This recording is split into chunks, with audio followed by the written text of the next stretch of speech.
kandi kera hiyo yamutelika kanyeruka hapo watu masiko ndio isipokuwa kinachotaka kumfanyaisa na watu wote ninaika na watu wote washikwe na washika ukomoka kuona na sasa mtu yote wao Isabia hiyo tena ndio mmoja zambuko ya kwa watu wote na kijiji kama kusikiliza kama wao watu Isabia basi na wose kwa kuchukua umutero w'utungane ko bizeye no bayonse mami wao mami yuri mami y'ubugingo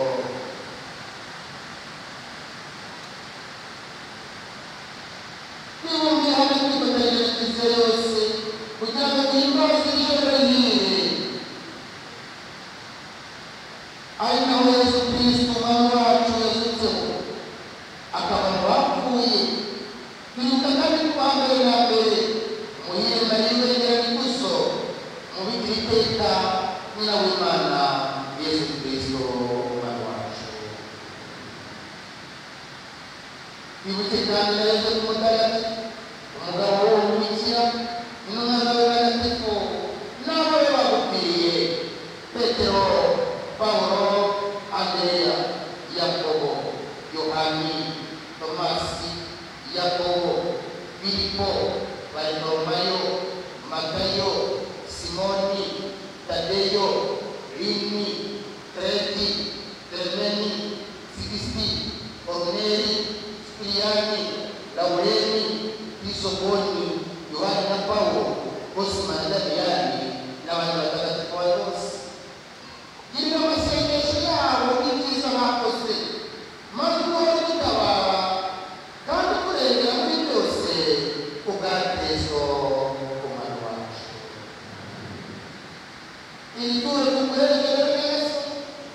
twegabagaragu bawe hamwe n'umuryango wawe wose turagusaba kubyakira n'ubwuzu maze ibyo tubitangaje n'amahoro yawe yindi umuvumo w'iteka kandi wemere ko tubarirwa mu ngabire zawe kubwa Kristo umwami wacu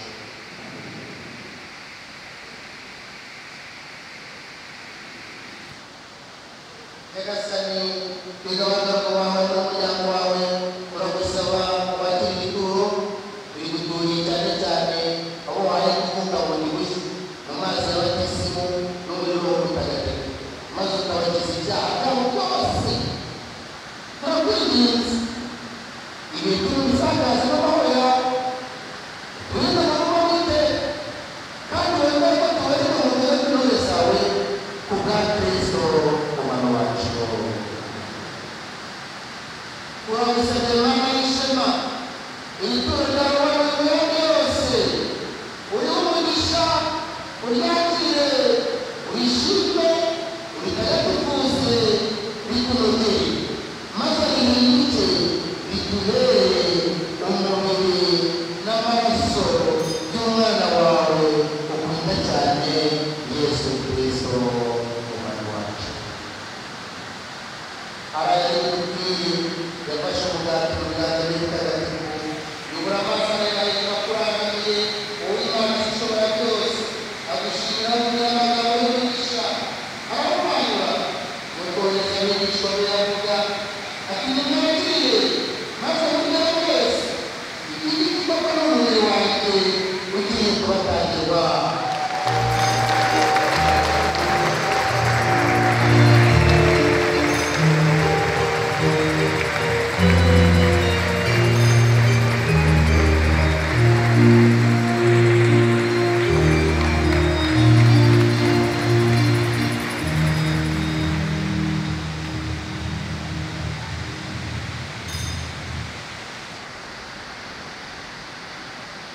nuko yamaze kubigenza barangije kurya iyi nkoma itegera inyuma ayifata mu biganza bye bitandatu nanone gushimira yitiraho amagambo y'umugisha nuko ahereza abigishwa be avuga ati mwakire maze mumwe wese iyi koko ni inkongoro y'amaraso yanjye y'isezerano rishya kandi rizahoraho mugiye kumenyerwa mwebwe n'abandi bose kugira ngo mugire imbabazi z'ibyaha. Uyu mutwe kubikora bibe urwibutso rwanjye.